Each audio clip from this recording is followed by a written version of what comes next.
Welcome back, everybody. As you probably guessed by the title, this is what we're going over today here. This is the Bravo Company RECCE 16 Precision. So this model right here has been out for, I think, just over a year now, at least as of when I'm recording this.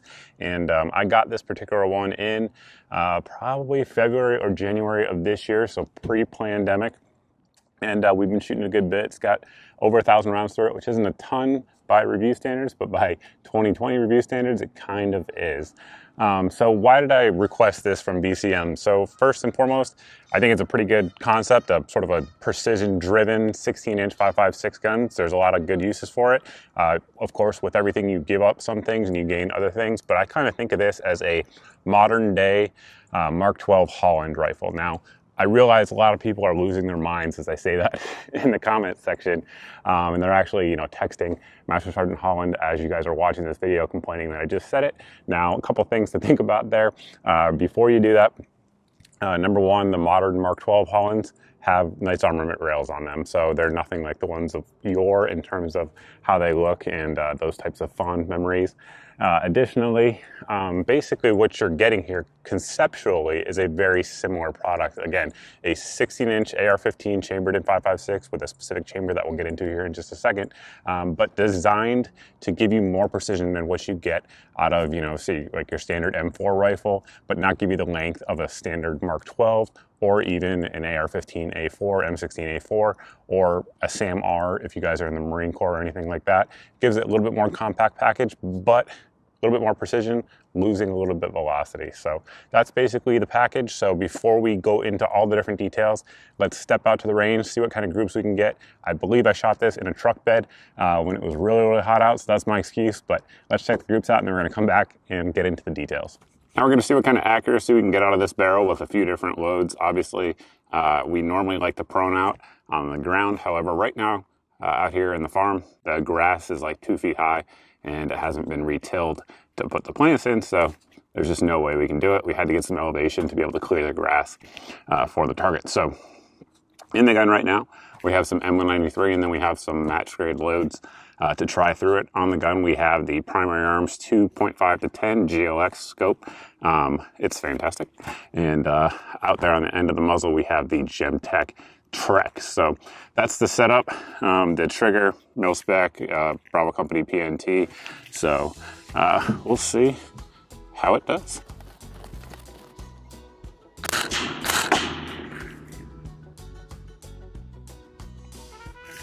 That was not intentional. Definitely just bump fired it there.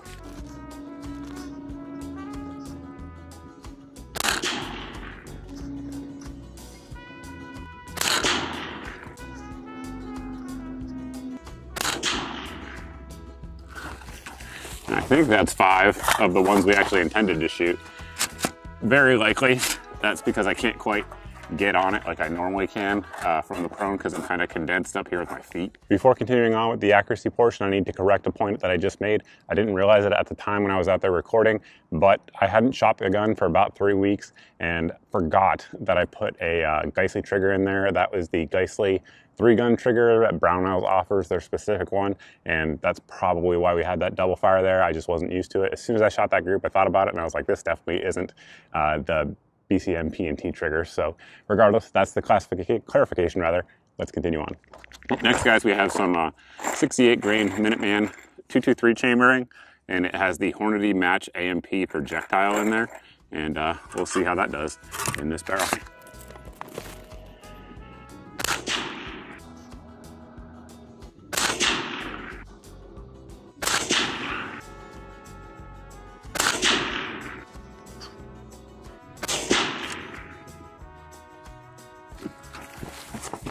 Not the greatest group. I'm starting to get some mirage coming off the can. What I'm gonna do is I'm actually gonna hang tight here for a minute and we'll just fast forward the video until it cools down a little bit. With accuracy, you don't really want the hottest barrel out there. It's not the best way to test it. So we'll give it a minute here, let some air circulate through and be right back. The breeze just picked up, so that should help it out a little bit. Next load up is gonna be some 223 55 grain Federal, but this stuff's loaded with the Barnes TSX bullet, the all copper bullet. This is a nasty, nasty little bullet for all kinds of things, and tends to shoot pretty well also, but you never know. That's why we're here.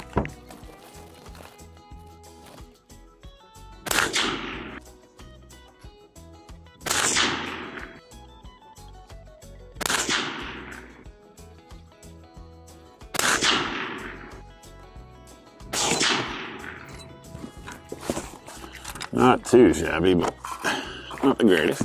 Next up, guys, is going to be another 223 chambering, but this one here has Winchester's 69 grain bullet in there. I believe that's actually the Match King bullet. It is hollow point boat tail, and we'll see how this load does.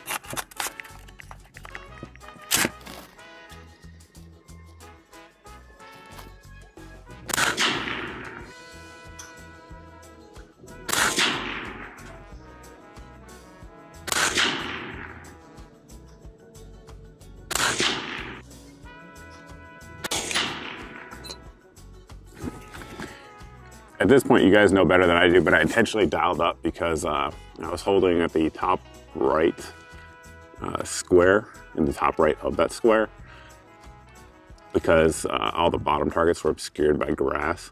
So hopefully I got 5 in there. We'll see. If not, my bad. Either way, let's go check them out. First up, we had the M193. I'm not sure if that's actually 5 rounds. I may have miscounted that. I think was our bump fire though. So with the M193 center to center, we're right at 1.5 inches on that one. Then we had the 69 grain, or 68 grain, excuse me, Minuteman. Didn't seem to like that load at all. And we are right at just under 3 inches on that one. Then we had the TSX round, and it was better, not great. Out of this particular barrel, we're right at 1 3/4 inches on that one.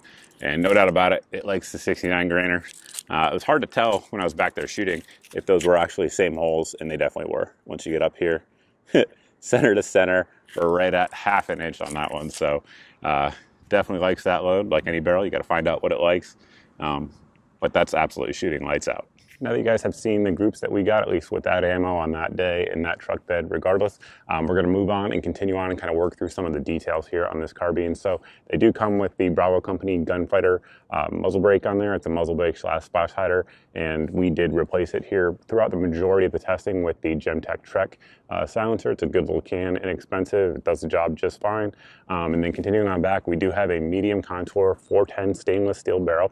It's mid-length in terms of the gas system. Now the 410 stainless, for folks who aren't familiar with it, is a little bit more hard and corrosion resistant than what most of your stainless steel barrels that you're going to see out there are, which is 416R. This one here has a 1 1/8 twist, which I know a lot of folks like. And then this, which is kind of unique to Bravo Company and the SAM-R rifles from the United States Marine Corps, has the 5.56 NATO match chamber. So if you look around online, you're going to see a lot of really kind of sketchy data as to what that is. I've talked to a number of folks who actually worked in the industry. One guy who worked on the SAM-Rs in particular, and what he told me, I have not been able to verify this. If those, sorry, that muffler's probably really loud across the lake, but regardless, what he told me was basically it is as close to a JSC 5.56 match barrel that you're going to see out there in terms of like a published spec of your actual chamber dimensions. Again, that's not verified by barrels or anything like that. That's just my own independent research. Take it for what it's worth. And then continuing on back, we do have the Bravo Company MCMR 13-inch M-Lok rail. It's got the M-Lok at the 3, 6, and 9 o'clock positions, and then it also has it at the offset positions. This rifle is also offered with the MCMR 15, so it's going to get you out a little bit further. It's going to add an ounce or two. Kind of just user preference there at that point, in my opinion. But the MCMR rails are some of the absolutely most highly regarded out there for AR-15s, particularly for folks who like a slimmer profile. It certainly gives you that. And then back here, it has a very, very solid lockup system. It has our anti-rotation piece that goes in here. And then the barrel nut indexes with this cross bolt system that indexes with itself. And it's extremely snug. If you try to put one of these on, you have to add heat because the dimensions and the tolerances are so tight, which is a good thing. Just a super well-built handguard. Really can't complain about it at all. Same goes with the barrel. Super high quality and something you just don't see out there from a lot of different barrel manufacturers and rifle manufacturers for that matter. We'll continue on back here to our upper receiver, and there's some unique things going on with this particular one. This has the, of course, BCM forge mark over here on the right side of it, but the thing that most folks are going to notice is this non-standardized bulge there. So this is the Mark II upper receiver from BCM. You should also note that it is T-marked as well as the handguard. But what this is doing here, this portion, is basically when your rifle fires, due to the rifling in the barrel itself wants to shift, right? It's just physics, as well as your cam pin and your bolt carrier group is unlocking through this channel right here. Those two things basically are causing excess flex in that area of the upper receiver. And folks who have watched this channel for a while know that I've actually covered a few different billet upper receivers that reinforce this area for the same reason. And basically it's just going to cut down on the flex of your barrel, giving you more consistency. Additionally, it's going to have less sort of twists going on in the barrel itself versus the upper receiver and the barrel extension, which in theory should put less stress on the bolt lugs as well over time, reducing the chance of shear. So that is why you see that bulge in there, but it's not the only thing that's a little bit different on the Mk12 upper receiver. So basically, if you look at any standard upper receiver, you'll see where the actual charging handle, where it sits when it's in the fully compressed position, as well as where it sits when you first initially put it in. There's two areas that are sort of hollowed out there, and it has a little bit more room, of course, so that the actual charging handle can sit in there. BCM opened those up and created a chamber throughout the upper receiver just above where the charging handle rides, and that vents gas at both of those places. So initially, right up here, it vents gas out. Of course, that's going to give you less gas to the face. It's going to give you less overpressure as the cycling of the bolt carrier group is happening. And additionally, it vents gas right back here. Again, less gas to the face right before it would come out the back here and actually go into your face. So that is a cool system there as well. It's got sort of a gas busting property to it. Additionally, a little bit easier on the actual cycling of the round itself. Now, the upper receiver is made out of forged 7075 T6 aluminum, as is the lower, as your standard Type 3 hard anodizing, rather, as you would expect. And let's pop this sucker open and get into a little bit more detail on that. Through the magic of video editing, the upper receiver and lower are broken apart. One thing you should also notice down on that Mk2 upper is that our forward assist still is there, as is our shell deflector, but they're a little bit more compact, a little bit more strong design. I like that. You guys know I like the forward assist. I'm one of those freaks. And if you make it shorter and stronger, I like it even more. You may be able to see those cutouts in there that I was referencing earlier. If not, I'll try to roll in a photo of them. But yeah, that's our Mk2 rather, upper receiver. Continuing on back to our bolt carrier group, sort of the heart and soul of the rifle along with the barrel. BCM's bolt carrier groups at this point, 2020, they really have set themselves up as sort of the standard bearer in the industry for all the little components, the springs, the gas key screws, all of those things. They test the actual specs on those down to the absolute nth degree, if you will, at multiple stations along the way, and all the materials involved are mil spec in that regard or better. So our bolt out there in front is going to be Carpenter 158 steel. It's going to be MP and HP tested. That means magnetic particle as well as high pressure tested. So they shoot a high pressure round through the bolt, and they're going to go through and magnetically and particle inspect it, making sure that there's no damage to that material that you can't see with your eye that would cause premature cracking, shearing, anything like that. They do it for each individual bolt. It's not batch tested like a lot of them are. And then continuing on back to our bolt carrier group, of course, it's full auto profile, and the actual part there where the bolt rides in, as well as the gas key, is chrome lined. Again, mil spec in that regard. Very good staking down there on our gas key screws, as you would expect. And again, just phosphate finish on there. They do offer an ion bonded bolt carrier as well at this point. Now, Bravo Company also has their sort of Gen 2 charging handles out. Now, they are a gas busting charging handle that's separate from the actual upper receiver that we talked about earlier. And what I mean by that is it has this raised area back here on the rear. And what that does is it interfaces with your upper receiver here when it's closed. And as you can see, it prevents the gas that would typically leak over a mil-spec carrier charging handle. And this particular one is the Mod 3B on there, meaning that has our single side enhanced lever on there. They do make several different models that are ambidextrous, larger, smaller, etc. out there. So there is that. And on our lower receiver there, we do have an enhanced flared Magwell, which I really do like. I harp on that a lot. I think all AR-15 lowers should have that. There's just no reason not to. We have our BCM enlarged trigger guard on there. Same thing with our BCM Gunfighter stock. Our grip, excuse me. This one here has a little bit more vertical angle than your standard A2 would, and that puts your wrist in a little bit more of a natural angle in the firing position, so that way you're not having to cant it and cause stress on your wrist when firing. Single side selector only, which again I have no problem with. Comes with a PNT trigger on there, which is electroless nickel Teflon, but again we did swap it out with the Geissele, as I already talked about earlier. Mistakes happen, guys. Sometimes I just forget what's going on with these rifles. It's on me. I own it, but I got to correct it when those things do happen, so that way you guys get the right info. Regardless, we do have a H buffer in there, so it's a little bit heavier than your standard carbine buffer. Continuing on back there, we do have Bravo Company's QD end plate. So it has QD sling swivel adjustments in there, or attachment, excuse me. And we also have very heavy staking on the castle nut. BCM, they are staking junkies. If you are someone who really cares about staking, Bravo Company is probably the company for you. They do a vigorous job on their staking. We do have our 6th position adjustable length of pull. Receiver extension 7075 T6 mil spec in that regard, and they have their newest stock on here. This one's sort of a little bit more precision oriented, I guess you could say. It's got sort of a little bit more generous cheek piece on there, got a little bit longer toe, so that way folks who like to kind of come up underneath it have more to grab onto, pull it in there from a prone position. Additionally, we have quick detach sling swivel attachment points on both sides there of the stock, and then we also have our traditional way you could wrap it there with a loop type sling, and the adjustments are made here. And there's this little tension adjustments that ride on the inside of where it rides on the mil-spec buffer tube, and that adjusts it to make sure that there's no shake at all. There's absolutely no shake in this. There's some shake in my table, as you guys may hear, but no shake in the stock, and that's because of the wedges that BCM molds into their very, very strong stock designs. If you actually look at some of the drop tests that have been done on this, again, they're just some of the most durable out there in the industry, and this one is right along with all their previous ones. Speaking of staking, it reminded me of one thing I missed earlier in the video.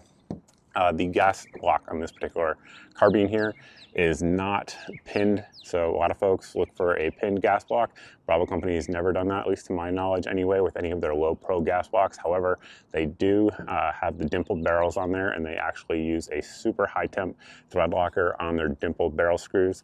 I've never heard of one of these coming off. In fact, I've had to take them off before for various projects, and you might as well just drill it out because it's very hard, very, very difficult to come out.